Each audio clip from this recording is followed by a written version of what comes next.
Hello and welcome everyone. Folks are starting to trickle in and I'm going to bring our speakers up on stage as I find them in the list of participants.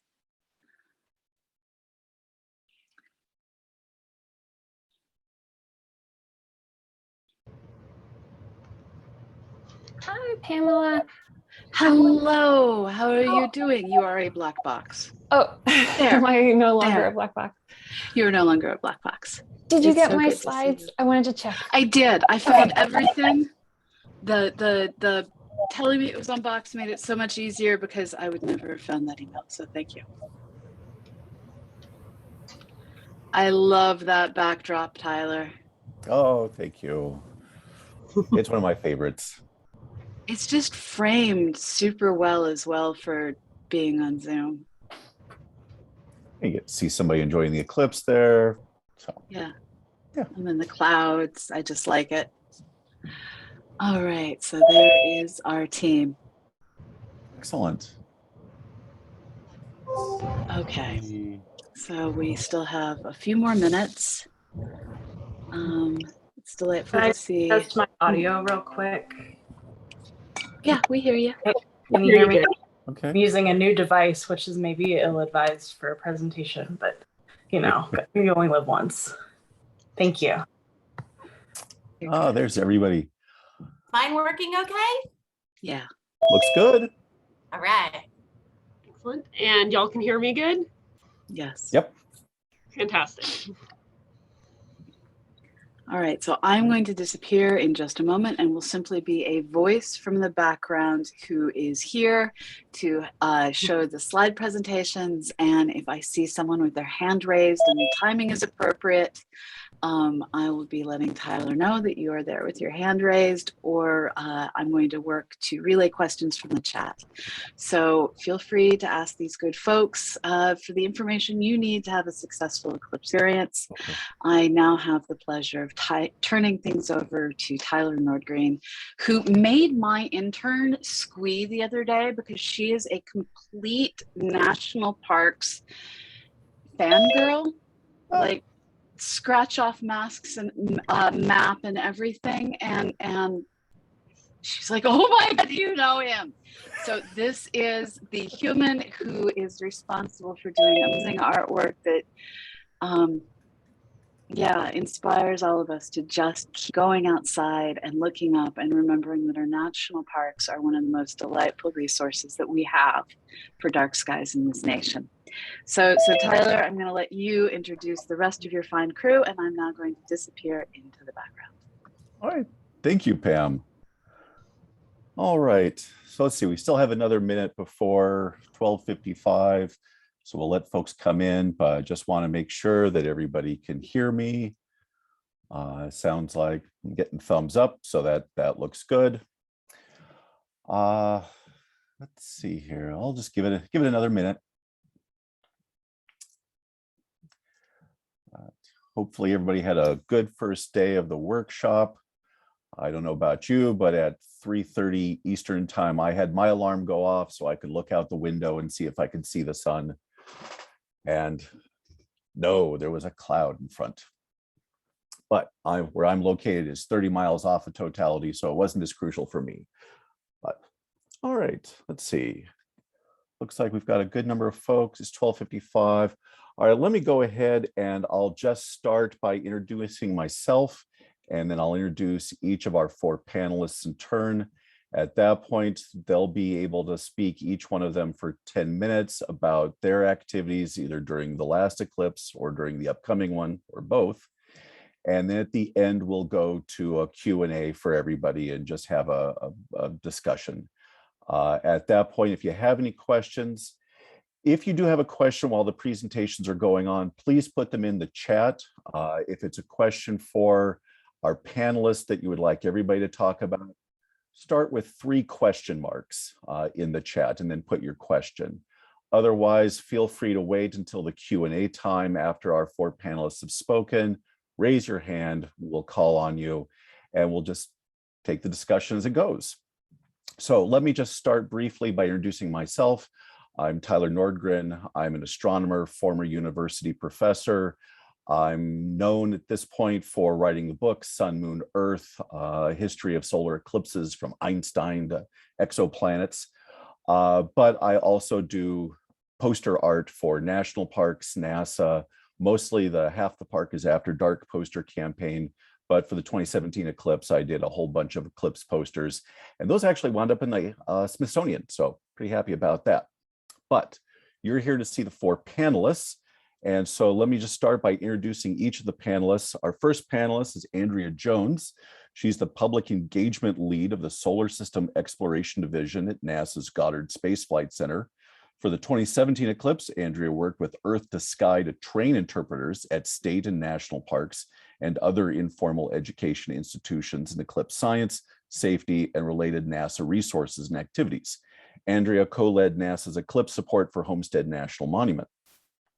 Next up after that will be Megan Wilkins at the National Park Service. Megan currently works as a park ranger at Chickasaw National Recreation Area in Oklahoma, just outside the path of the 2024 eclipse. But in 2017, she worked at John Day Fossil Beds National Monument in Eastern Oregon in the path of totality. There in 2017, she helped to organize interpretive displays, social media posts, volunteer staffing, and bookstore items for the eclipse. Then we'll have Jennifer Godfrey of Oregon State Parks. Jennifer is a park ranger located out of Detroit Lake State Park in Oregon. She currently prepares incoming rangers statewide to host star parties in her role as a trainer for new interpretive staff within the agency. And her passion for astronomy was what allowed her to become instrumental in preparing her agency for the 2017 total solar eclipse. And Oregon State Parks will once again be in the path of the annular eclipse in 2023. Lastly, we have Katie Raney of Texas State Parks. Katie is a regional interpretive specialist for Texas State Parks, leading interpretation and education at 17 state parks in Central Texas. She also facilitates astronomy training for all Texas State Park interpreters.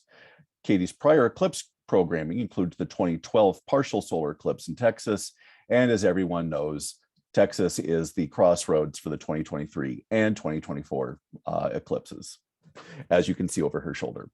So without further ado, let me pass this to Andrea and have her speak for 10 minutes about her work. Thank you. Thanks so much, Tyler, and thanks everyone. And I see that Jennifer might be our most tech-savvy person, even though I'm here from NASA, because she has her map flipped the right way and I do not. So sorry about that, everybody out there. But it is wonderful to talk with you all today. It's a real pleasure. Getting ready for these eclipses is so fun. And this is an especially fun panel for me to participate in because I worked at Canyonlands National Park before I came to NASA. So it's a really fun place for me to be here. So during the 2017 eclipse, I was a member of the Goddard public engagement team and the public engagement lead for the Lunar Reconnaissance Orbiter mission, which I am still. And actually, Pamela, I don't know, are you showing our slides or will you show our slides? Just a moment. They moved one of the commands on my Mac. You will have your slides in a moment. Sorry. Right, no worries. We can proceed here. So for those of you who are not familiar with the Lunar Reconnaissance Orbiter mission, it's our flagship mission at the moon. It is currently revolutionizing our understanding of our nearest neighbor in space and geologic processes throughout the solar system. And it's helping us get ready for the next phase of lunar exploration with people through Artemis. And so for the 2017 eclipse, as with all eclipses from NASA, our #1 priority, as well as number 2 and 3 and 4, is safety. So we don't want to burn out eyeballs all over the country, but we also want people to understand what safety precautions are unnecessary. So we didn't want people hiding in basements across the country, protecting themselves from the sun's eclipse rays, instead of missing out on a spectacularly amazing experience. So this aligned very well with park priorities. And I'll keep going, but go to slide 2, Pamela, if you get there. No problem. So from a planetary perspective, and certainly from LRO, we made it our mission for the solar eclipse to celebrate the moon. The moon is, after all, the center of a solar eclipse. all eyes are on the moon. Everyone cares most about looking at the moon most about looking at the sun when the moon is blocking it. And we wanted to make the moon the center of solar eclipse conversations as well. So to give you a little context about what my team did broadly, I'll start with that, and then I'll dive into the focus of this conversation, which is our work with the parks. So Pamela, this will be slide number 3 if you get there. It's coming. Excellent. So our team supported a number of activities for the solar eclipse. So we were at events across the country, especially in baseball stadiums, as well as parks. And baseball stadiums have a key thing in common with parks that make them great places to hold eclipse events, and that is infrastructure. So they have the facilities to support a very large event: parking, bathrooms, an emergency response team, trained staff. Stadiums even have seats. And we found this to be incredibly helpful for hosting eclipse events. We also had amazing visualization. So Ernie Wright, who might be out there, is our data visualization wizard, and he made the most detailed maps of the solar eclipse ever. He took into account the shape of the moon as well as the shape of the Earth for the first time, and made really spectacular maps. If you haven't seen these maps, or if you haven't seen his visualizations about what the shadow looks like bumping across mountain ranges, definitely check them out. Parks were really interested in these maps because they help you show, especially on the edge, where the eclipse shadow actually will be and where it will not be, again, taking into account the topography of the Earth. So that was really important. We also made and distributed a number of physical products, including one that encouraged people to keep engaged, keep observing, keep learning even after the eclipse. And that was on the bottom left there. That's our save the date card for the total solar eclipse, as well as International Observe the Moon Night. We also made another one on the right that shows my adorable child. She is testing out how to use solar eclipse glasses before the eclipse. And this was a double product. It was both eclipse glasses and a postcard for people to send to a loved one after the eclipse to let them know about your eclipse experience. And for those of you who are designing eclipse glasses now, this is a great way to block a kid's face if you have any restrictions on showing kids' faces, as we do at NASA. So just something to think about. We were also active on social media. My colleague Molly Wasser was the voice of NASA Moon, who blocked NASA Sun on Twitter. This tweet reached 26 million people, and we gained 30,000 followers that day who have continued getting updated content from NASA about the moon, which was really cool. Next slide, please, Pamela. And something that we did that I thought was really cool, but was a little bit of a last minute idea for 2017, was we had a Wave at the Moon campaign. So we wanted everyone on Earth to wave up at the moon at the same time, or at least everyone on this hemisphere. And then we took a picture from our Lunar Reconnaissance Orbiter camera. And this is something that we could do again. And it's something that everyone on the daytime hemisphere of the Earth could participate in. Next slide, please. So to dive more into our work with parks, I'll first say that we worked with the NASA Eclipse team led by Alex Young. And that was a team that had a network of external partners as well. And at the time, Alex was the head of the Heliophysics Education Consortium, which again, at the time, funded Earth to Sky. So Earth to Sky is an interagency partnership between NASA, the National Park Service, and the U.S. Fish and Wildlife Service. And Anita Davis was the head of this at the time, and I was the planetary science lead at the time. I still work with this team, but no longer in a funded capacity. And at the moment, they're really focused on climate science interpretation, but we are talking with them already about the 2023 and 2024 eclipses and trying to provide support for parks who are interested and having a NASA presence there. So through Earth to Sky, we hosted a series of eclipse webinars for park interpreters and other informal educators. And we wanted to help interpreters on and off the path of totality prepare for the many thousands of extra visitors that they were expecting. So in this webinar series, we provided interpreters and other educators the opportunity to talk with NASA scientists to learn about the science and the mechanics of a total solar eclipse, the nature of our sun, recent research about the moon, how the sun, earth, and moon system interacts with life on our planet. We shared a lot of different hands-on activities and resources, and also had interpreters share ideas with one another about interpreting the eclipse. Like, how do you take this celestial event and tie it to your natural or cultural theme of your park? So we talked a lot about that and had a lot of different sharing. Next slide, please. We had similar objectives for the in-person training that we had at the National Association for Interpretation National Conference. So here we actually got to do the activities in person, have in-person discussions, but the themes remained the same here. And that was really great to do that. We had Homestead National Monument participate in this session as well. And that was important because, next slide. This was the park that Anita Davis and Ernie Wright and I went to for the 2017 eclipse, along with a whole team of NASA scientists, a whole team of additional people supporting the eclipse. So Anita and I coordinated the NASA presence at Homestead National Monument, as well as helped with the NASA presence at parks across the United States. So at Homestead, we had a giant tent with hands-on activities and handouts and lots of presentations and interviews. We had a science on a sphere. Next slide, please. And what worked incredibly well for us here was the infrastructure that the park had set up. So the team was amazing, and they had all the safety considerations, the tents, the bathrooms, the crowd control, the parking, the traffic. All of that was handled by Homestead and the surrounding community. And from NASA, we got to focus on the science. We got to focus on the activities we wanted to do and engaging with the visitors. So we got to do what we do best while the park took care of all the logistics and made sure that everything was ready to go. Next, please.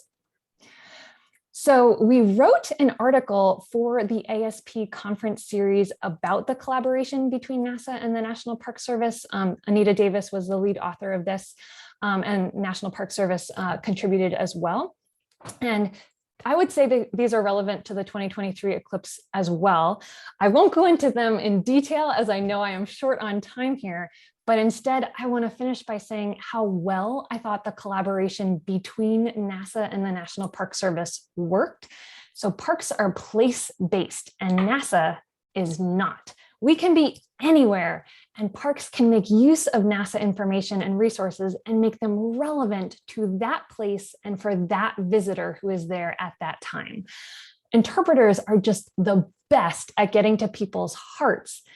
NASA's pretty good with minds, and I think we're both pretty fantastic with wonder, but a combination that gets to people's hearts and minds and fills them with wonder, that is amazingly powerful. And I hope that we do a lot more of that in the eclipses to come. Thank you very much. And I'll take any questions. Oh. Thanks, Andrea. Let's hold off on questions till the Q&A at the end of everyone, but that was Sounds absolutely wonderful. So let's move on to Megan Wilkins, who is from the National Park Service and was in the path of 2017. All right, go ahead, Megan. Yes, thank you. So I did send some photos to Pamela this morning. I'm not sure if she was able to put them together into the slideshow. So we'll see if she can pop those up. Okay, awesome, thank you. Most of them are gonna be here at the intro, and then I'm gonna talk a lot at the end without slides. But yes, so John Day Fossil Beds National Monument, for those of y'all who don't know, is in kind of eastish central Oregon. And one of the unique parts about that park, and if we could get that first slide up. Yeah, hold on just a second. Perfect, thank you. Yeah, no worries. Because I'm about to move on to slide 2, which is to show one of the unique features of John Day Fossil Beds. So you see it kind of in that central part of the map. Slide 2 here is going to show how it's not one piece of land, but it's 3 pieces of land. And so this was an extra logistical challenge for us. Because we had 3 distinct locations that we needed to cover for the eclipse because it center aligned over 2 of those 3 locations, and the third one was well within the path of totality. Park staff that time of year is at its highest level. We're talking maybe 25 people for 3 locations, and one of the best chances of having clear skies that day. So it was definitely going to be very, very crowded, and we knew that. So at the park level, things that were beyond my job description, if you will, some decisions that were made is that we weren't going to host the type of event that Homestead had. We were going to just focus on purely basically survival mode for the eclipse. We did do some other stuff leading up to that, but for the eclipse itself, it was going to be traffic control. It was going to be people control. None of our staff was allowed to have days off that week. We all worked overtime, no annual leave, no nothing. And then we did bring in extra park staff from other parks, the Western Incidents Management team and also the Western Special Events team. Both came up to help us. And then we recruited a whole bunch of volunteers, probably about 15 or so to split up between. So by the time you had all those folks together, we had about 60 people staffing for the eclipse. So that was, part of that very basic, like planning ahead part. Other things that we did leading up to the eclipse that worked really, really well was planning out social media safety posts. It's fire season in Oregon, so that was a huge part of it. Out at John Day, there is no cell phone coverage. So we're hitting, don't count on that for emergencies. Don't use a GPS to get around because it's not going to be able to load. Get paper maps. The gas station in town would run out of gas on holiday weekends. So, fill up your tank before you come. Like all these crazy things that people who aren't from that area just would not know to encounter before they got there. So huge social media campaign for about 2 months leading up to it. Getting prepared for just the logistics of letting people know what they were getting in for if they were coming out to that part of Oregon. Phone calls, y'all, so many phone calls. We, the year-round interpretation staff was 3 people, and that's including the boss. So really 2 of us that were answering the phones the whole winter beforehand. Really, I was on the phone for 6 months, pretty much straight, before the eclipse. And an average length phone call was probably 20 minutes. So if you're in a more rural area, just that might be a thing to plan for. It was definitely a huge time consumption for us. We did a dedicated page for the on the website for the eclipse, which is not there anymore because, of course, now that the eclipse is over, it's not, anything you still want to have live on the website. But that was also a huge getting prepared kind of effort. As the bookstore manager, which is a little unusual thing for a park ranger to do at a park, but it was such a small park. That's just, how we had to do things there. Worked with our cooperating association to get items related to the eclipse. And we made some choices for their financial reasons, not to have things like t-shirts or more expensive items that were very, like, as soon as the eclipse is over, you got to mark them, 50, 90% off if you haven't sold them yet.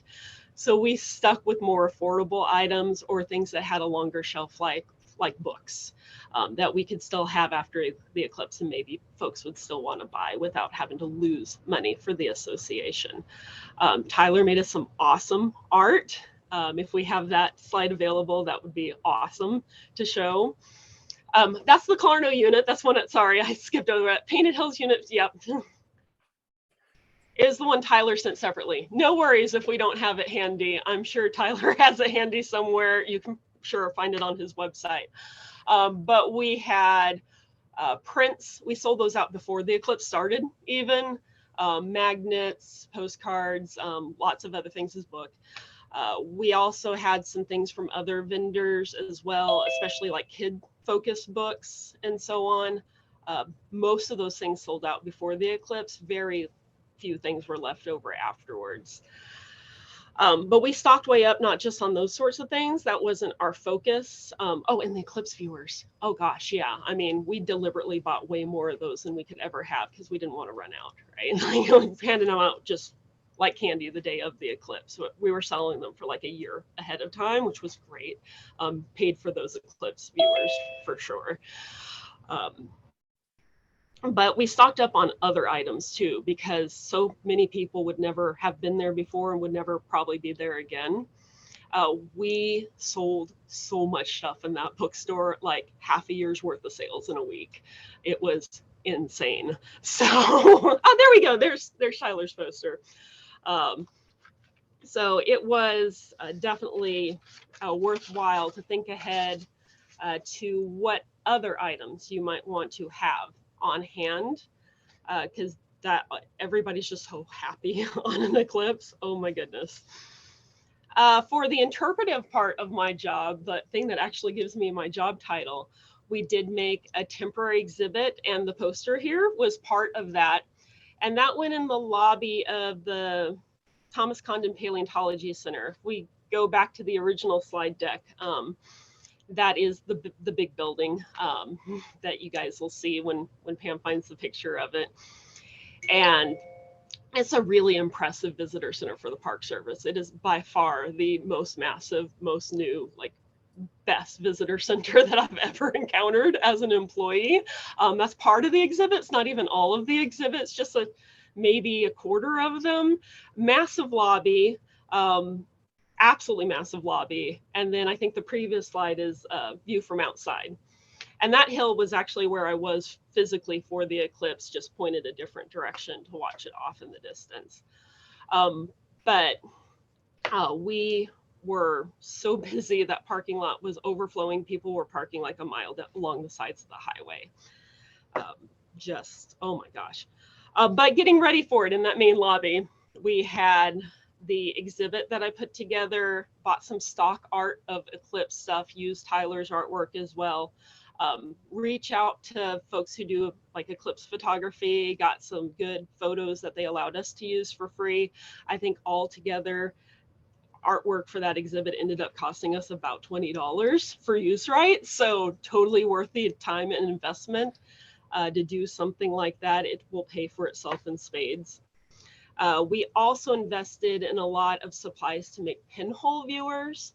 And we found lots of different instructions online and kind of made our own Franken instructions of the ones we liked the best. The one we chose deliberately made it so where the kids put their back to the sun to be able to look through and see that pinhole on the ground. Very, very on purpose for safety reasons. A few days before the eclipse was when things like on the ground started to get pretty insane as far as numbers of people showing up went.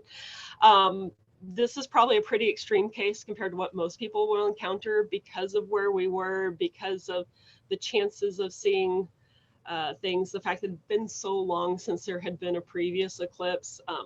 I really do think it was a bit of an outlier on the busy side, that you never know. You guys know your parks or your locations better than I do. But we were so worried about traffic on the roads that the staff for the building actually stayed overnight in the visitor center before the eclipse, which turned out to be completely unnecessary. But that's how worried we were about those 2-lane roads getting congested and clogged. Personally, at my house, I had 8 people staying at my house, so that added a little bit extra, everything going on. So take care of yourself for the eclipse, because you will be exhausted at the end of it. We had our busiest day ever in the visitor center, which was like 700% of the number of people that we had ever had before. So we're talking 7,000-8,000 people went through the visitor center the day before the eclipse. The morning of the eclipse, we decided not to open until after the eclipse was over, which for us in that time zone meant we opened at noon. Great decision. And oh my gosh, it was so chill that morning. Everybody was busy. They were happy. They had their plan. They were just hanging out, having a good time, looking up at the sun. We got to actually enjoy the eclipse, which was amazing. I think we were all very concerned that we'd be so busy that we'd miss that moment, but got to really enjoy it. And I know I'm running really short on time. I see Tyler raising his hand, but just as soon as totality was over, like nobody cared anymore. Like literally the first thing I remember hearing after the sun went out was a car door slamming and somebody driving away. So just be prepared. That partial eclipse at the end, nobody's interested anymore. They saw what they were there for, and they are going to be on their way out. Happy to answer more questions at the end of the session. I knew I was going to run short on my time, so thank you guys. Happy after words as well, if anybody wants to email or call to answer any more questions and giving more insights from my experience. Thanks. Thanks, Megan. Next up will be Jennifer Godfrey from Oregon State Parks. Hi there. So if you would go ahead and pull up the first slide. So my name is Jennifer Godfrey. I work at Detroit Lake State Park. My job as a park ranger interpreter in the park was to do the park eclipse locally. But at the 5-year mark prior to the eclipse, and then the 2-year mark prior to the eclipse, it became very aware that our agency was not quite ready for the eclipse. And so my job was to help prepare the agency for the eclipse. And is it showing the slides? I'm not seeing anything. Oh. Just a moment. We're having some weird PowerPoint issues that didn't exist last night because conference. If you're willing to make me a co-host, I don't mind sharing mine. Oh, I can do that Oh, too. perfect. There we go. Okay. All right. Okay. So this is the logo that once we finally got things rolling that our agency came up with for the eclipse. The first one looked kind of like a beer logo, and it had like weird visual noise and stuff, and it wasn't eclipse oriented at all. So this is much, much better, and I was very happy about that. So next slide. So here's our location for my park. There is one road in and one road out. And it is a 2-lane highway. And we were expecting a lot of congestion along the path of totality. We were also in fire season and had an active fire. It acted like a filter, but it did not obscure our view and ability to see the eclipse. So that if you happen to have a forest fire near you, just know it's going to tint it a little, but that's about it. Next slide. So we were very, very full, and we had a lot of logistics planning on the front end that our agency had to do to get ready. And because we knew we were going to be very full, next slide, our crowd that was in charge of planning everything said, interpreters, you will not be interpreting. Your job will be crisis management. So you are going to be front booth, toilets, that's it. People are going to be coming. We're going to be dealing with this thing. Like we have our first aid stations. And so as an interpreter, you're like, what? And so my job was to go out and help recruit other astronomers and attract them to the path of totality and place them along the path. Next slide. So this is kind of the OPRD logistics. So they were worrying about cell phone booster towers like cows. They were worried about the safety information. So with a total solar eclipse, there is an opportunity for blindness if people don't understand how to use the eclipse glasses. And so we partnered with Rainbow Symphony to make what we knew were approved glasses so that we could control the safety aspect and make sure people weren't using some fraudulent glasses. Next slide. The Oregon Emergency Management handled a lot of that other logistics, the ODOT highway traffic issues and things like that. We also housed our staff in the park the night before. It was necessary in our location because most of us were trying to get over to John Day fossil beds. And so they were zooming all past us. So we did have a little bit of traffic as they were headed that way. Next slide.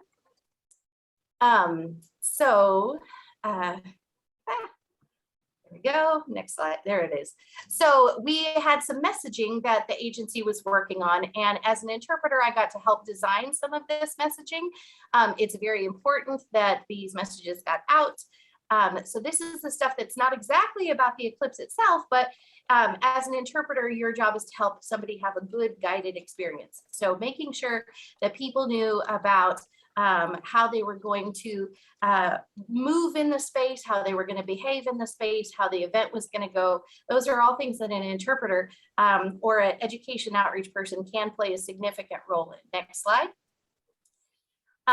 Because we knew we had so many people, we also knew that we were going to have to put them somewhere. So we designed over 1,000 new campsites that were non-traditional campsites in fields and in open wooded spaces. Next slide.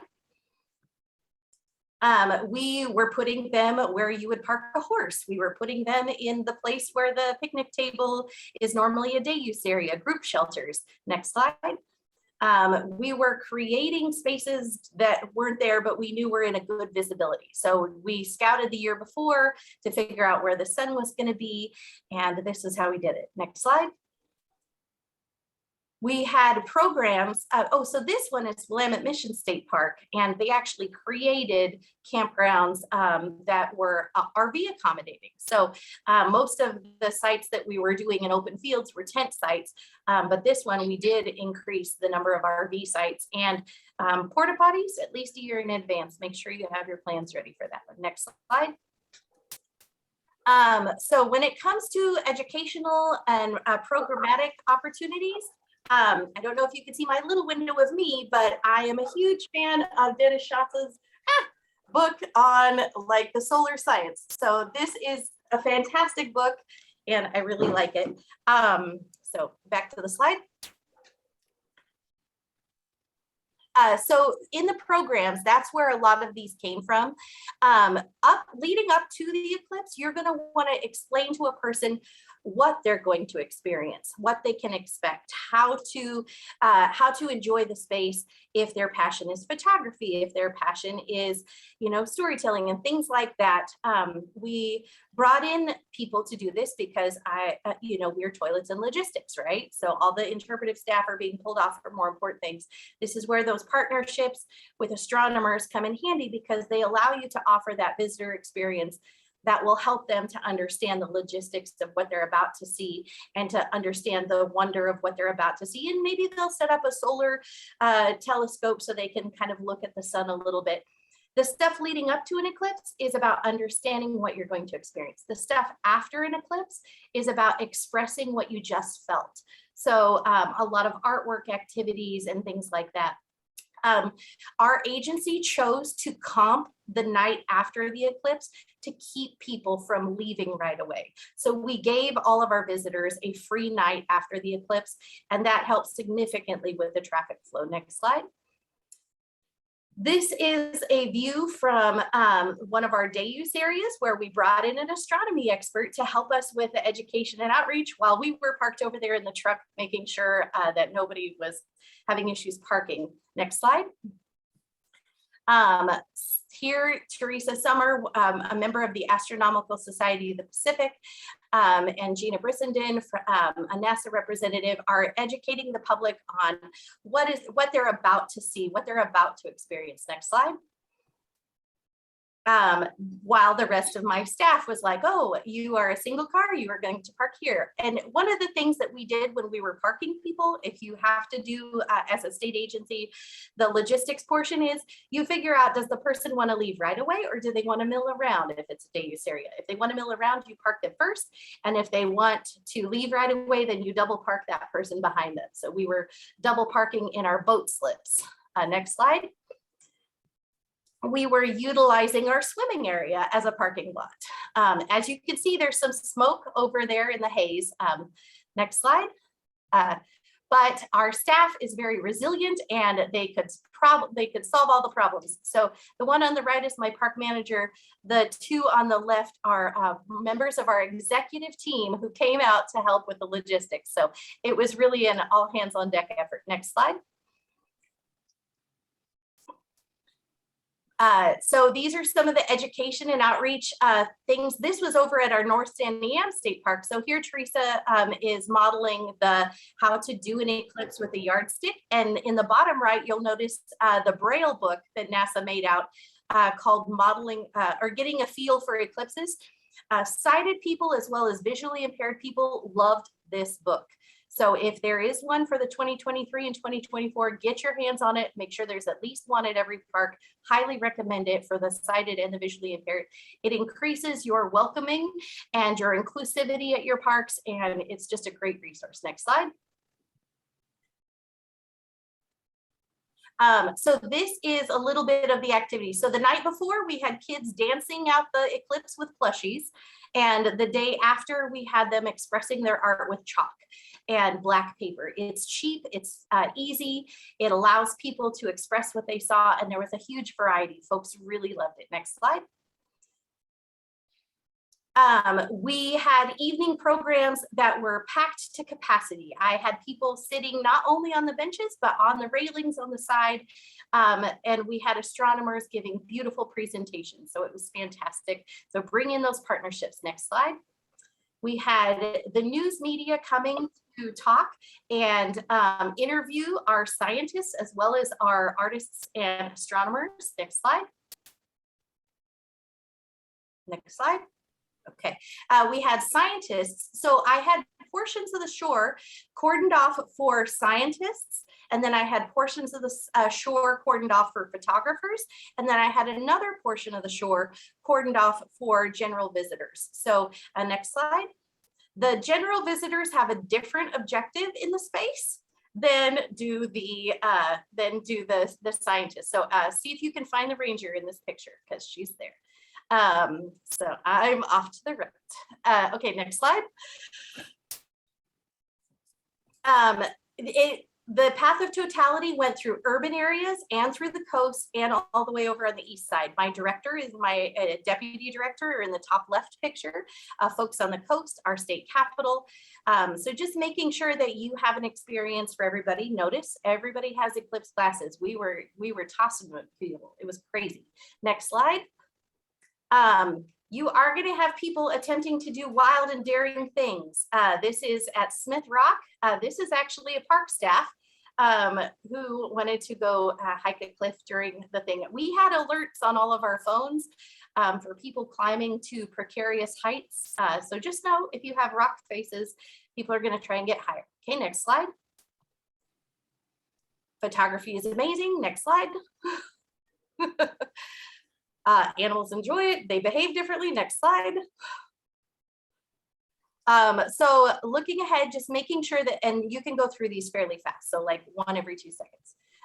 So looking ahead, knowing that you're going to be engaging and relating to adapting to a variety of audiences, you're going to be looking at the demographics and making sure that your programs are oriented to the visitors who come to your park and that they're inclusive, that they are in multi-language, and that you are addressing equity issues, making sure that you're removing barriers as they present themselves. But don't forget to enjoy it yourself, because you're going to wish you had when you're running around from first aid station to first aid station. And please don't be afraid to get a hold of me if you have any questions. Thank you. Thank you, Jennifer. That was really, really lovely. So keeping with the state parks, let's then talk to Katie Raney at Texas State Parks, who is going to be in the path of both of the next eclipses. All right, Katie. All right, hi everybody. So my name is Katie Raney, like Tyler mentioned, and unlike everybody else in the panel, we did not have a great total eclipse in 2017. We had a partial, so we are representing those that are planning for what's going to happen in 23 and 24. Next slide, please. So because we haven't done this yet, I thought I'd explain a little bit about who Texas State Parks are. We have 89 state parks, historic sites, and natural areas spread across the state. We see almost 10 million visitors per year over about 630,000 acres. And it can take over a day to drive from one of the parks at the far end of the state to the other end, because Texas is big. Next slide. Oh, that's the end.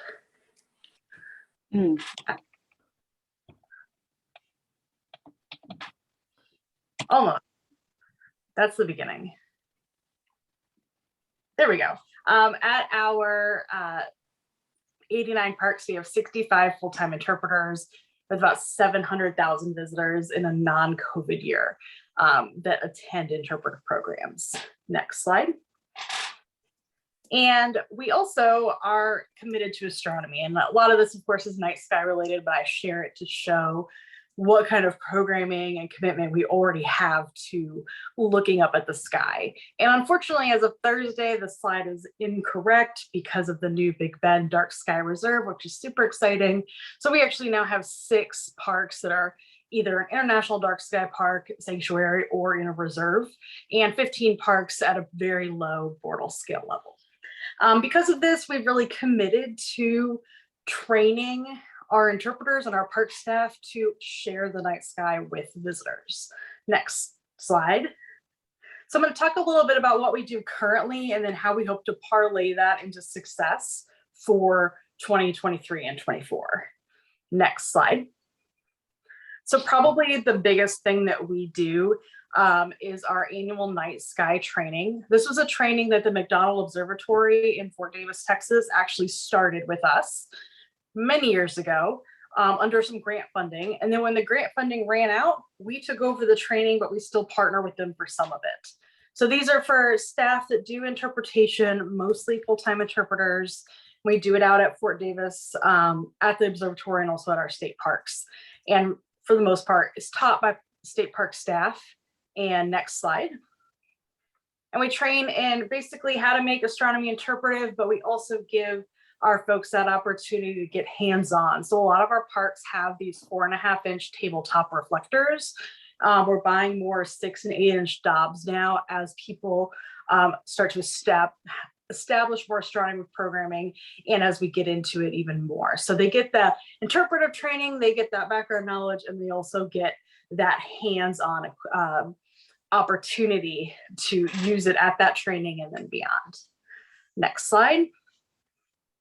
And then of course, our interpreters and our park staff go forth and program with all of this equipment regularly. Everything from Stargazing 101, next slide, to solar astronomy. We had one interpreter a few years ago that when the Parker solar probe launched, did a whole series of summer programs all about it, tied it into the sun. We have great activities. And we also partner with a lot of other organizations, like many parks do, to offer star parties.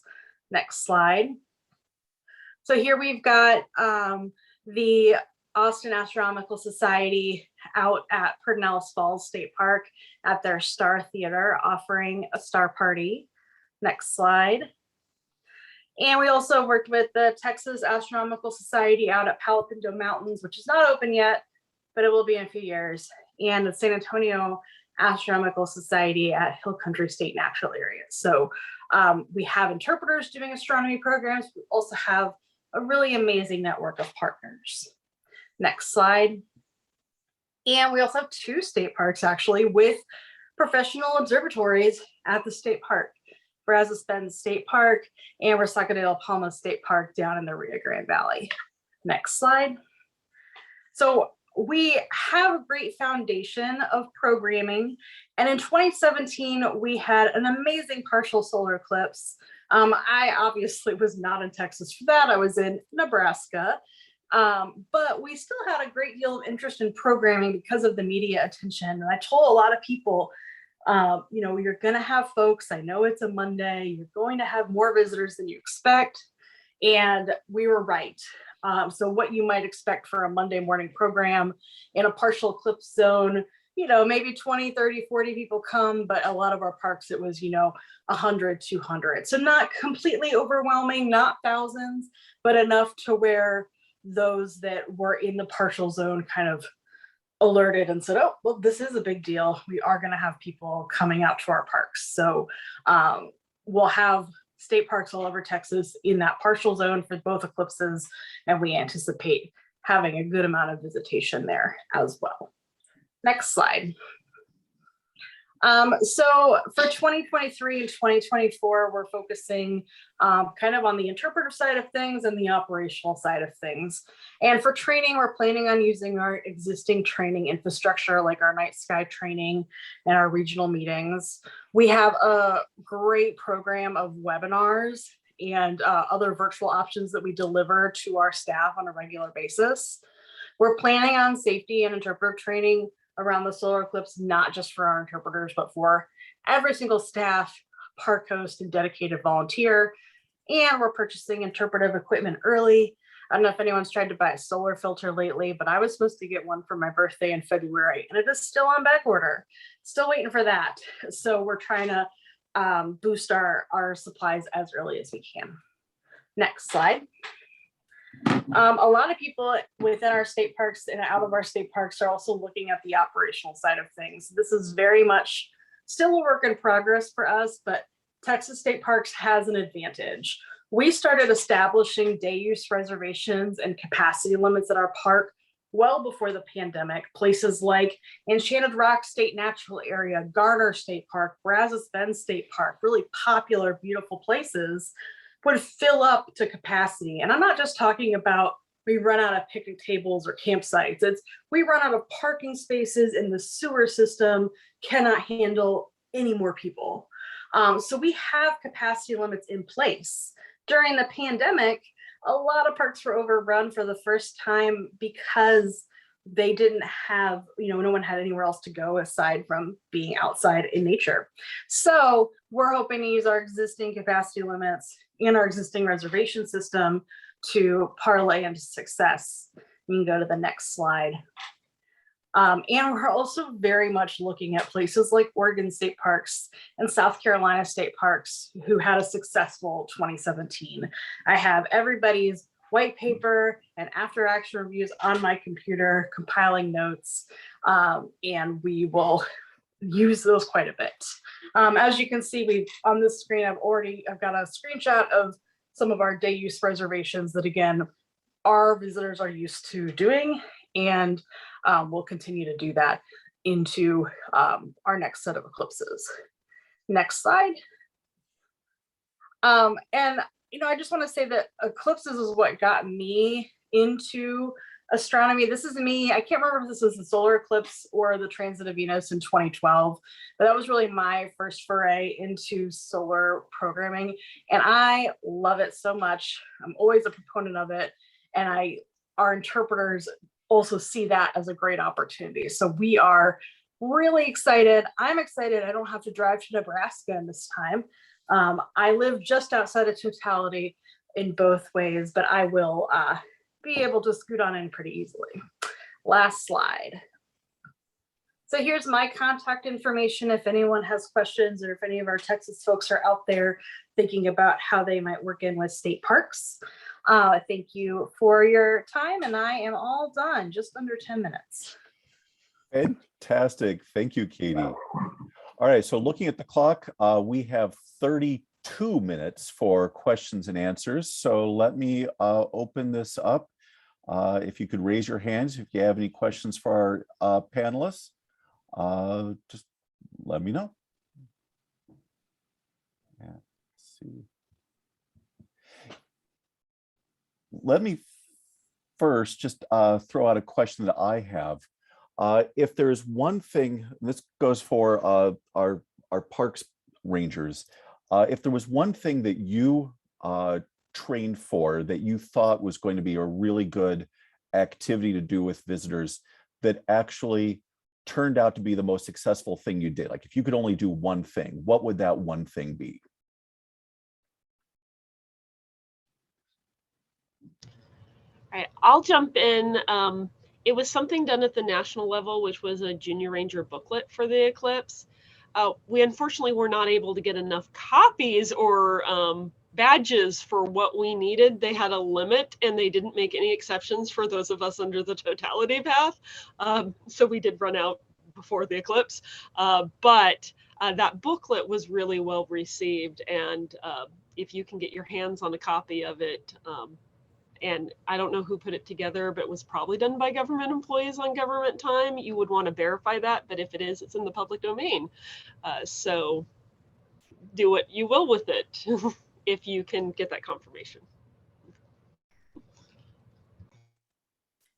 I would have to say, if you were short on time, short on resources, if you have Eclipse classes to distribute, teaching somebody the proper way to view with the Eclipse glasses. So you find your shadow. So you stand and you look at your shadow. So which means you have your back to the sun. You put the Eclipse glasses on and then you turn around and look at the sun. I know it doesn't seem like an actual program or a lesson or anything, but that one seemed to be the best at making sure like everybody from littles to adults did it right, because what most people would do instead would be to start to look at the sun and then put the glasses on. It was just a thing that I kept running into. So just the find your shadow trick is quick, fast, easy, and it makes sure that they have glasses in their hand. John Meter has his hand up. John, yeah, go ahead. Oh, you're muted.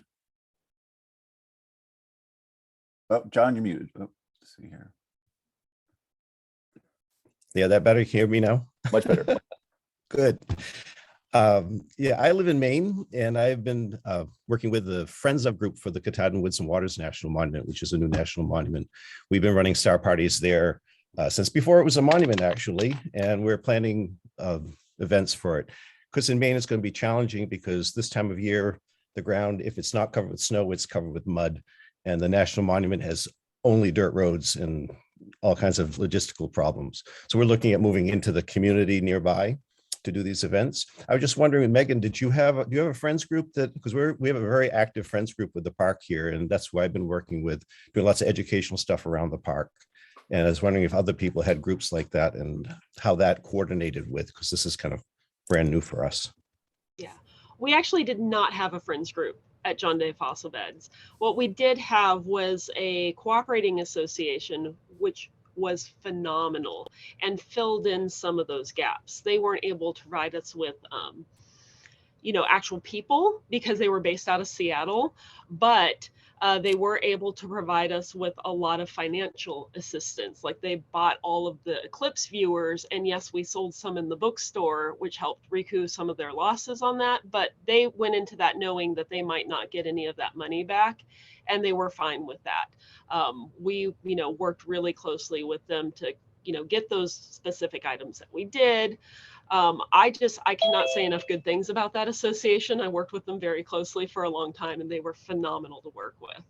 So, a friends group can often fill some of those same roles. Yeah, that's what we found here is the friends groups filling in lots of those niches that the park serves. There are only like 3 people in the entire park at this point. And I run a planetarium, and the planetarium community in Maine is very small. They've been really supportive of trying to do this and coordinate the local amateurs and stuff. But we're kind of the same way as you. We're in a very, very rural area, and there's an interstate not far away, but it's a 2-lane interstate and like one other road in and out, and could be crazy. Anyway, thank you. So I'm looking at the chat. One question I'm seeing in here is for those presenters that mentioned a particular book that you used for interpretation, could you say put a link to it or the name here in the chat, and we'll try to find a way of getting that information out to everybody. But I see we've got another question from Spencer. Go ahead and unmute yourself. Yes. One thing about the glasses, you need to order the glasses maybe 6 to 8 months after the last eclipse, or you're not going to get them. When I got back from Irmo, South Carolina, I went to Rainbow Symphony and got 1,000. Whoa. Another thing, if you're in an area that has a speedway, drag strip, racetrack of some sort, they have all kinds of amenities in those places already set up. The city that I'm going to be in has 2 racetracks and some other things, and I'm beating the bushes for those people to contact the racetracks and get something set up now, not in 2 years, now. If you don't get on top of it, it won't happen. In that vein, one of the things I'll mention to folks at national parks is that you can get custom glasses. I do work with Rainbow Symphony. One of the things they mention is that the bulk purchases are the best way to get those prices down. So if you can get all of your parks working together, as opposed to individual parks, that's one way to get as many for as cheaply as possible for everybody. See, do we have other questions? Deborah, go ahead and unmute yourself. Hi, so I'm here in Rochester, New York, and we've been planning for a long time since the last eclipse. Next year, so 2023, April 8th will be on a Saturday. And so we've been wondering, as you folks in the parks were rallying locals as well as, sort of anticipating out of towners, is there any value, do you think, especially based on your experience last time, of doing an event on April 8th of 2023 at 3:20 in the afternoon, which is what will be with us, to sort of get local interest? And what would you advise parks folks do for that?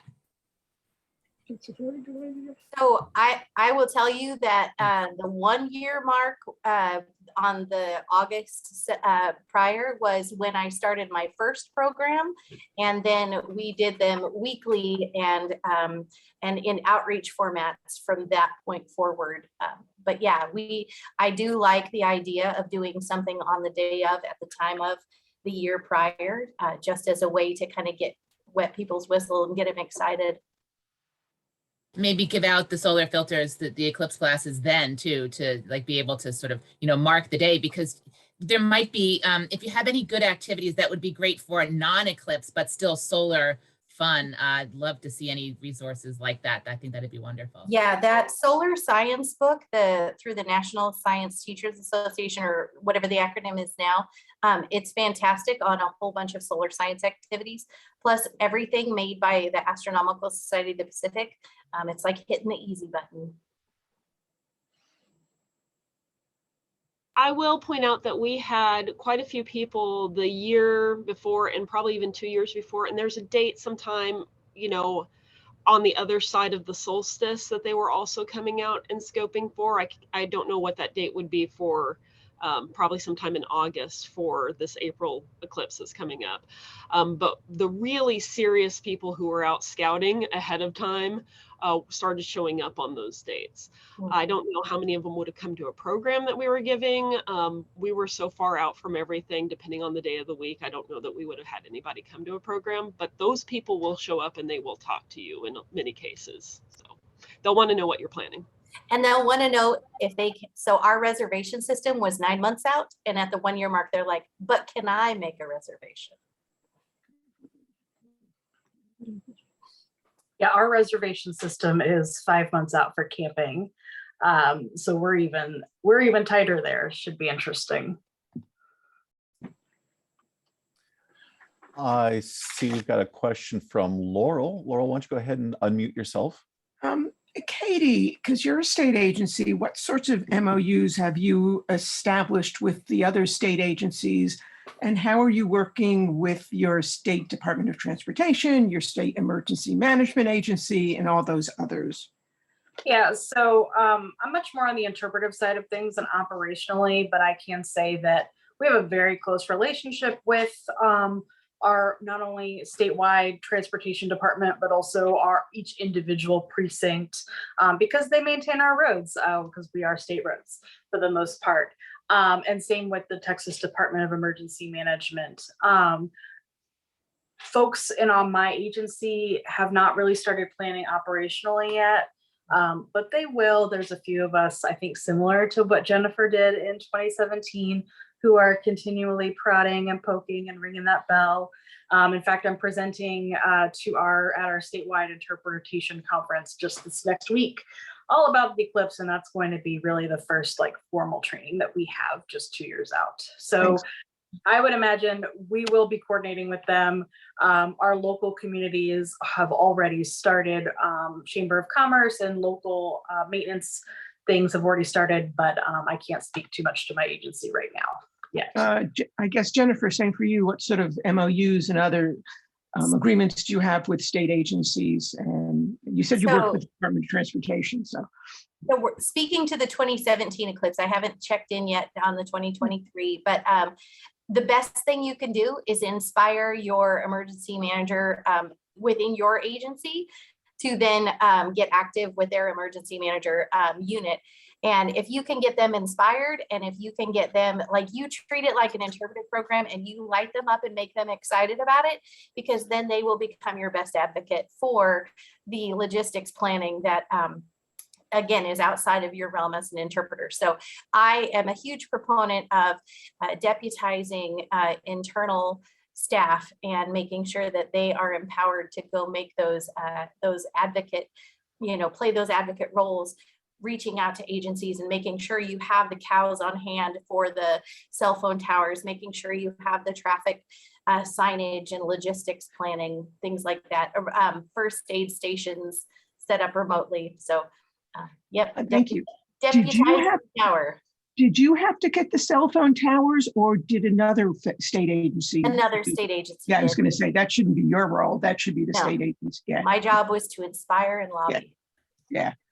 Okay. Thank you. Let's see, we've got a question here from Spencer. Go ahead and unmute yourself. Yes, what did you guys in the parks do about streetlights? Streetlights. Oh, So we didn't have it, so not an issue there. Not in parking lots? No, the parking lot was closed overnight. So no, absolutely none. National Park #1 probably won't have very many to begin with. And then #2, we were closed overnight. So don't have. Well, I'm not talking about night. I'm talking about at noon.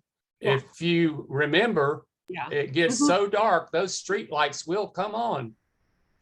Yeah, we did have a little, some banister lights, which were solar then. I think we might have turned off the breaker to them. But in the end, where they were at and where, you were looking, it wouldn't have been an issue anyway. For our parks that were in urban areas, they partnered with the local cities to ensure that they didn't go on. We've got a question from Elijah. Go ahead and unmute yourself. Hey, thank you, everybody. Just first of all, thanks to all the panelists. It's been a lot of great information. I'm an environmental educator with New York State Parks, working in parks in Western New York. And so, again, I really appreciate all the great information and insight you've been able to share, but the experiences that you're sharing are from August, when you're in the middle of your on season. And here in Western New York in April, our parks often don't have most, if any, of their bathrooms open yet, because we don't want water lines freezing yet. New York State Parks, at least in our part of the state, don't start camping until the month of May. So we're trying to, one thing we're struggling to grapple with, and I would love some insight from anyone that's willing to share, is how do we plan for something when we might only have, just a matter of weeks notice of what the actual weather is going to be like. Yesterday here in the Rochester area of New York, it was at least partly sunny for much of the day, but a few days prior it was snowing. So we have no idea what the weather is going to do for us. And that's really the biggest limiting factor for us. And it's unfortunately the thing that we can control the least. So any insight there would be a huge help. So as a person who was in the line of a fire during the thing, I will empathize with you that you cannot control what is happening in the environment around you, but what you can do is hedge your bet. So what I recommend in that scenario, since you're worried about water lines freezing, is that you have a plan for porta potties. Porta potties do not require staffing. You won't have to worry about your plumbing issues. And that if they don't get used, you lost a little bit of money on renting porta potties, but you didn't have a water line break. Yeah, we didn't have a campground at JOTA. There were some local campgrounds that, of course, folks could, but it's so limited. A lot of folks just did dispersed camping in the national forest nearby. So if that's an option for you to, throw up there for folks to be aware of, obviously talk to that forest beforehand and, but work with them as far as those options. We've got a question from Stuart. Stuart Riley, you'll go ahead and unmute.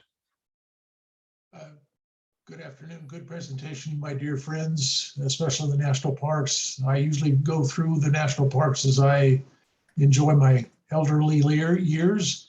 But given that we're going to have now 2 events that'll probably hit a lot of the national parks, my question is, since we've lived in the area of pandemic, what is the contingency plans? Should we have to go back in? And I'm saying, would you probably have or have the capability of doing broadcast, meaning like live broadcast from the parks and have them maybe collated through something like Google or National Sciences Foundation, or possibly even, to some other organization to where they could be tied back to a unifying distribution so that could go national as well as, statewide to national to who knows, maybe international. The reason I ask that is that I'd like to feel like we're going to be safe. And like someone had pointed out, April is a month that goes between transition of being semi-wintry to almost spring-like. But, the cold and the transitory of being sick doesn't necessarily leave just because the season changed. So I'm not nervous. I'm willing to throw in my hat to see what I can help do, but I didn't know if that is, if someone said, pointed in August, you can do something totally different than you're going to do in April, or any other time of the month or any time of the year that may not be as warm as it could be. Okay, that's all the question I had. Thank you. So I'll certainly let the parks speak to this specifically, but from NASA, we will absolutely be streaming a live solar eclipse viewing from everywhere we possibly can. So there's a lunar eclipse coming up in May. Hopefully you are all aware of that. And we're going to be streaming several feeds from telescopes around the world through moon.nasa.gov. We're setting up a new solar eclipse or eclipse website on nasa.gov. And we're having lunar eclipses, solar eclipses, all kinds of content. And you can be 100% sure that we are going to make sure people can see the solar eclipse no matter what, no matter where they are, whether it's just on a screen. Hopefully it'll be something that you can have no matter what.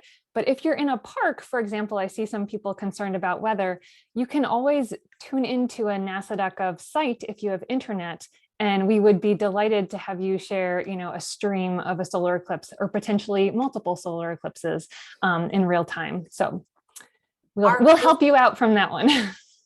Our coastal parks were clouded out. So what they did is they got to experience the temperature change while they watched the eclipse on their cell phones.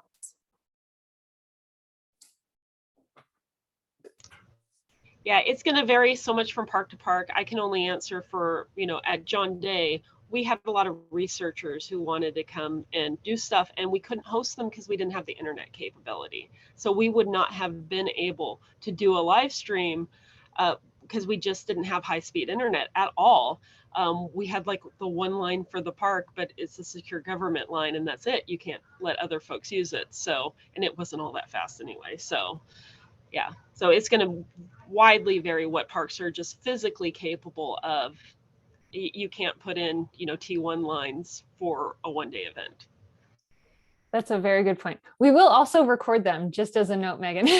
So if you missed it at the time, we had from NASA, we had broadcast teams set up across the path of the eclipse for 2017, and I'm sure we'll do the same. So it's better in real time, but I'm glad you pointed out the temperature difference and just thinking of all the different things that you can still monitor, the sounds, the temperature, there's just so much. And, and of course, eclipse glasses are the best, but for those concerned, I know there's been a lot of discussion also of other ways that you can view a solar eclipse safely. So, but those are great questions.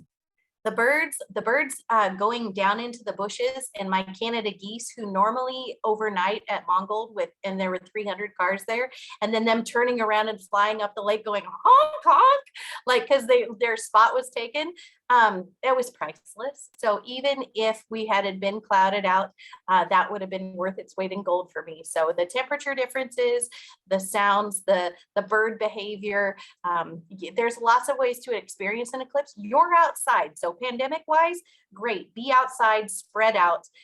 If you're clouded out, watch it on a phone while you feel everything else. So I've got a question here, and this one I think is probably for Andrea. Looking forward to 2023 and 2024, if there are park rangers, park personnel who are interested in learning more about eclipses, eclipse programs, interpretation, who should they reach out to get some kind of training or more information? What would you recommend? So our current lead of the Earth to Sky program from the NASA side is Genevieve Desmarseilles. And I think her email is public as well. I can put it in the chat, but she is our lead for Earth to Sky. They are focusing on climate science, but I am coming in and saying, hey, we want to provide eclipse support as well. And so we have a lot of NASA scientists who are very, very, very interested in supporting eclipse events at state parks, national parks, local places. Also, you know, we love working with libraries. We love working with museums, science centers, all kinds of different groups. So, but from the park perspective, Earth to Sky is probably going to be our main channel again, just because it's an established network. And we'd love to do more webinars. We'd love to do more, you know, trainings at NAI or wherever it is. We worked with the heads of interpretation a lot last time, just to try to help with those Junior Ranger booklets that went out and to help with, you know, other products and recommend activities. So I think that Earth to Sky will probably be the best. Kelly Corrick is our NASA Eclipse lead for 2023 and 2024. And there's a team that had been working with Alex that's also working with them. But I do know all of these contacts. So if it's helpful for me to help filter you to the correct person, I would be delighted to do that. I personally have a deep, deep love for parks, and I personally would love to get more involved in helping with eclipse interpretation at parks for these upcoming eclipses. But I can definitely get you to the right place, or look for Earth to Sky, or I can put some contacts into the chat. Great.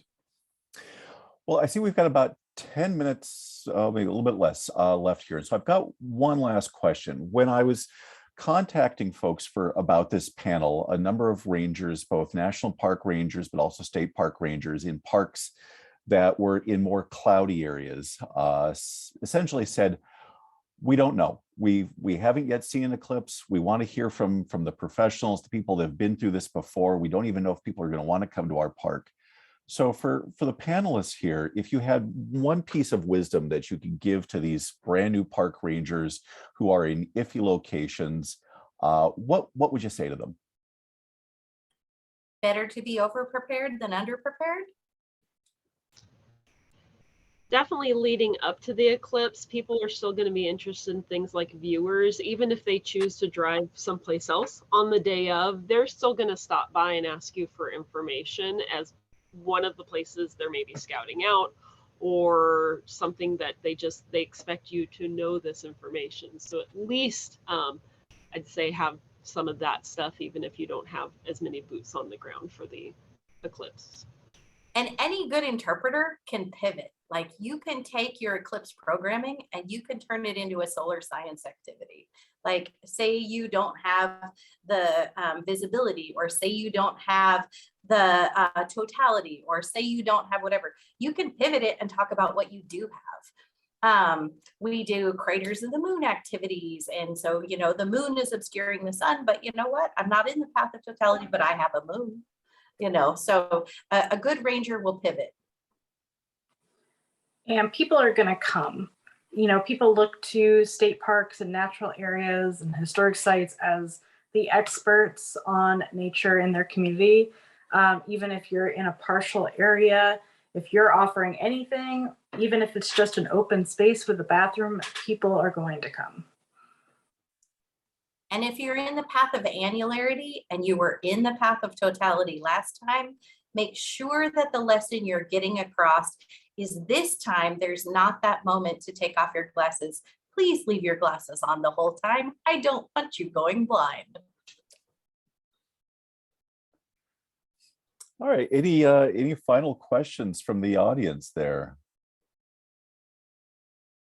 Well, Big shout out for Astronomical Society of the Pacific on helping to get me ready.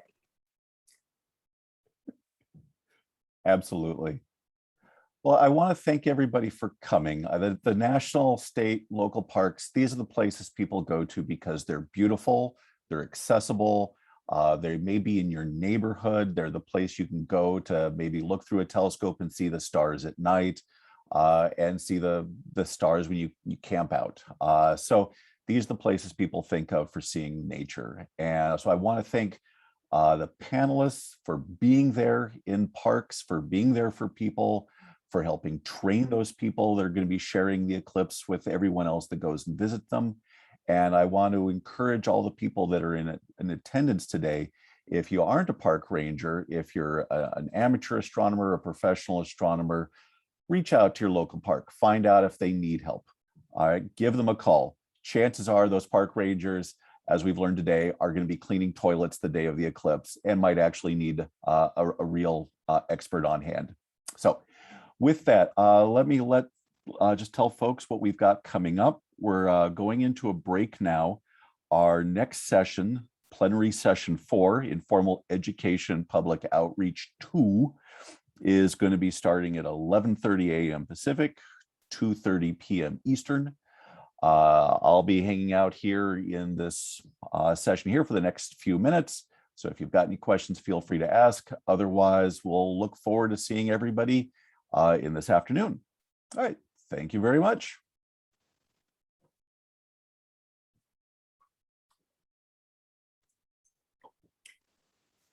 Thanks, Tyler. That was amazing.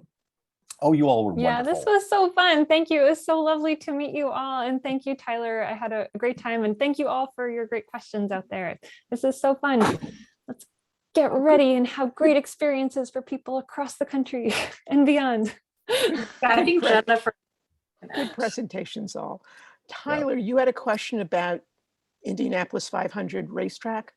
Oh yeah, somebody brought up the opportunity for seeing this from racetracks, seeing all the seating. And so I thought, you know, one of the members of the local planning group, a couple of them are with Indianapolis, Indiana, Purdue, and I think they are working with the various venues in Indianapolis. One thing they're very good at in Indianapolis is parking, because they have so many major sporting events. So they have this down. We have to remember these are private venues, so they have to make negotiations. It's not a state park, it's not a national park. So there will be some arrangements, I'm sure, with all of that. But it's Barnett, I think, and I think they are having talks with the folks in Indianapolis, because in part they are very good at planned special events. They do it all the time, but they have to check the calendar to see what else is happening. You know, it's usually some NCAA event is happening in Indianapolis in the spring. Yeah. So I was just gonna say, I don't know what the stadium is like for Indy 500. For baseball stadiums where we checked where the sun would be at the time of the eclipse and where you could actually view the solar eclipse within the stadium. If there's a structure, you know, it's open to the top, but has a horizon issue. Just wanted to mention that it's something we encountered for baseball and perhaps would be important elsewhere. And Bob Baer talked about that yesterday, about the Carbondale SIU's stadium as well, that they really had to walk around and sort of get a sense of, and they had a big battle to get the lights off, because every time there was an event, and apparently their lights are on all the time. But yes, you're absolutely right. You're right. And that would be something that the operators and the owners would know, but they, you know, of course, and that actually they're not going to know the answer, because they're all focused on the races. They don't care. They've never designed these venues for looking in the sky. So yeah, okay, that's good to know. But we can talk with Barnett and ask him what they're doing in Indianapolis, and you know, but many of those are private venues. And so it becomes a negotiation that becomes a whole different, baseball stadiums as well. I think it becomes a whole different level of discussion because liability issues and all sorts of things that they want nothing to do with. So yeah. And Andrea, you mentioned that you had worked with baseball before. The Cleveland Guardians are in the path of totality, and it's going to be opening week. So I imagine somebody there in Cleveland's got to have reached out to them already. And maybe we are probably going to put together another resource package for baseball stadiums, just because we had done that before and it seemed to work out really well. And Noah Petro is the head of the Lunar Reconnaissance Orbiter mission, and he personally called every stadium across the path of totality in 2017. It was like, hey, get ready for this. So it wasn't baseball season per se, but it's still a venue and it's still something that you can set up. So yeah, it's just, if you're interested, there's definitely a way. In Ohio, it's the Department of Public Safety who's primarily taken the lead, and they are doing a magnificent job of going out to all the counties and talking to people. And they have really started to talk, and they know that Cleveland is right in the middle of the path. So I don't, I remember someone talking about baseball schedules. I don't think the schedule's out just yet. I don't think they start planning them until like the December before. You can always reschedule a game, but you can't reschedule an eclipse. Well, it's true. Hey, I'm what busy you that have day. to Can you do change is it? plan a strike for the baseball season, and then they'll just delay it. But no, I did have some people in management asking if they could back out of the 2017 eclipse, if they could opt out. Yeah. We can just reschedule that eclipse or make the eclipse path go right I don't know around if that you've particular part. heard, but New Hampshire got the state legislature and the governor to sign a proclamation. And he went to this, and Ricky went to his senator, and he said, I'm here to talk about the eclipse. And the senator said, oh, you want me to stop it? And he said, no, you can't do that. I just want you to be aware of it. So there is this sense of power sort of beyond one's abilities, but I am interested. I co-chair the local planning effort, and I am very much interested in finding out what sorts of MOUs NASA has with various federal agencies, because a lot of federal agencies will sit around until about 6 months before, and unless someone takes the lead and sort of waves a piece of paper in front of them saying this is going to happen. I was with Federal Highway for 20 years. I wrote the fact sheet, and even they now admit that they were kind of late to get into it. So if there's any way you can get to people who in the intergovernmental office at NASA who can bring together all those players at Department of Agriculture, for the National Forest, for health issues, even if we aren't in the midst of a pandemic, it's not bad to get the various people at the Department of Health to come talk to, explain about good health policies. So I just, and my personal favorite, if someone can get to the Border Patrol people, because people are going to be coming from Canada and Mexico, not the role for local planning, but if there's any way we can sort of explain to, and particularly down in Texas, you're going to get flooded, explain what's going to happen the days before and after of just the onslaught of movement at the borders and also up in Canada. So I make that request. I don't know the detail, but I'm very glad that Kelly Quirk is actually on. I saw her jumping in the chat, so great to have you here, Kelly. And she would be the one who could speak more to NASA MOUs. I will send her a note. Yes, because it's never too late. Okay. Oh, good. Thank you. Okay. Well, once again, I mean, just let me thank all of our panelists. You guys were all wonderful. That's very good. I like that, Deb. Thank you. And yeah, so glad you could take part. Feel free to reach out if you've got any other questions, comments, things I can pass along to folks. I know that we've got lots of park people, many of whom probably because their states haven't yet begun to think about this. We're probably gonna have a lot more parks people coming on in the next year. or so. So I may be reaching out to you again, but would just absolutely love if you've got any information I can pass along to folks. One question I did get were about some of those after action item reports. Maybe if there's a way that we can finally get, if we can get access to those and put them online somewhere to share with people. But anyway. I think the National Association of State Park Directors has a website or webpage with a bunch of them. I think that's where I got them. Okay. But I can also just like email all the PDFs I have to anyone who wants them. Great. And surely something like that exists because we did have an incident management team at JOTA, but I was not part of that loop as far as the planning of that goes. So, and of course, Shelley retired right after the eclipse. So I'm not sure where you would get that at, but I'm sure such a thing exists. And surely Homestead has something with the to-do they did. Oh yeah, they were all prepared on that front. It was amazing. It was so impressive. I know that there was a debrief meeting, and I believe that if there was a report, it would be the one Katie referenced. The location. Okay. Cool. All right. Well, yeah. Okay. Thank you so much. Bye. Bye. Bye.